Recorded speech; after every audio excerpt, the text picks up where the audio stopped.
What's up, everybody? Ethan with Fight Me on this, author of Grit to Grace. Today I wanted to run it back. I wanted to run it back to, well, one of, if not the, first thing I ever wrote.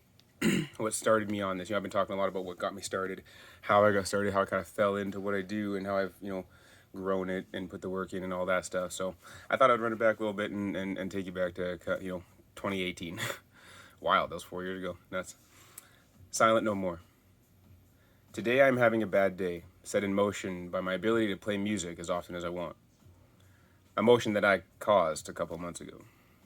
During this time of chaos, I have left a mess in my wake, and it might cost me something I love dearly. How do I know this? I don't. But that is where my brain has taken me. My depression is like being trapped in a box too small to stand up in, but too narrow to lay down in.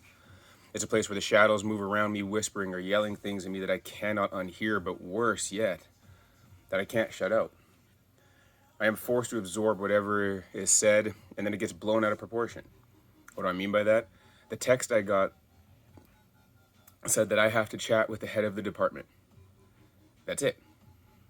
That's all it took for my brain to start calling me names, telling me I'm useless. That they, the voices, told me so.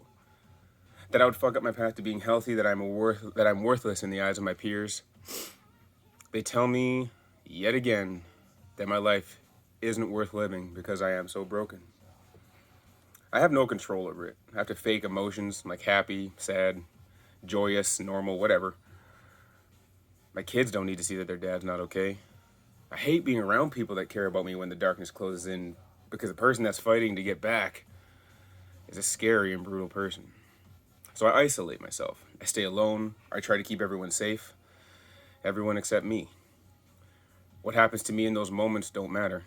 What matters is that no one gets hurt, and no one has to see me go through it. Is it safe? Is it logical? No. Is it healthy? No. Doubtful. But in those moments when we go through our episodes, as I go through mine, it rarely does make sense to anyone. Even us. It's just what we know and how we cope. For some of us, we have had to fight so long to survive that we forget or never learned how to live. I do not write this to scare you, but to educate you. For the person or people in your life that are struggling, for you to understand, or maybe to begin to understand what it is like to love and care for someone like me. These trials are often not survived, but it is rarely a one-time deal. We go to that place repeatedly, and like a piece of ice floating in cold water, we slowly lose ourselves. We lose our defenses, we lose our center, until we're put back in the freezer, or until we just lose. If you know anyone that is trying to stay solid, stay in one piece, I urge you to reach out with empathy. Reach out with grace, reach out with love. And though it's not always received, it is remembered. Do not give up on us. We are barely strong enough as it is. No one is ever too far gone. No one. I have been, as most other victims and survivors have been, quiet for too long. I want to break that stigma, especially for young men. Silence isn't the answer. It does nobody any good. Some of us just aren't ready to speak up, and that is okay.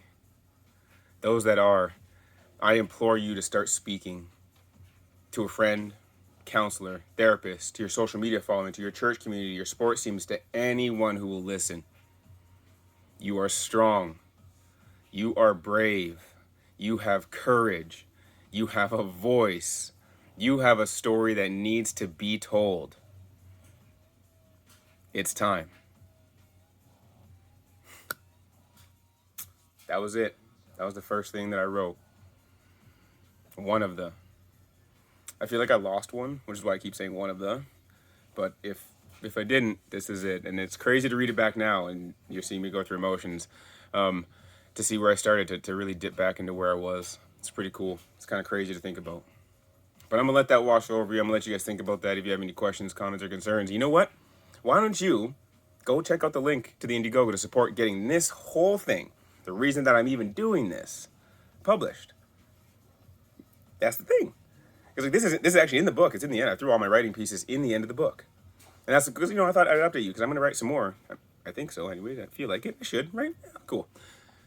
The cool thing about this is I'm going to keep sharing all of this. You're going to get, you know, copies of these on all the things, how I started when you get the book, when it comes out here in the spring. But first, we got to get it published. I need your help. Follow the link in my bio. Follow the link in my bio. That was better. Use Take Two. Go check it out. Support me. Share it. Support this book, this mission, these goals. Thank you all for so much support already. And I cannot wait to get to see all your faces when this book comes out, and I get to wave at you and say hi and do the thing where I get to sign a book. Just so we're clear, there's signed copies in the Indian. Like I have to have an autograph. I have one, by the way, but that is wild. I have not cool. Anyway, okay, I'm done. Love you guys. Peace.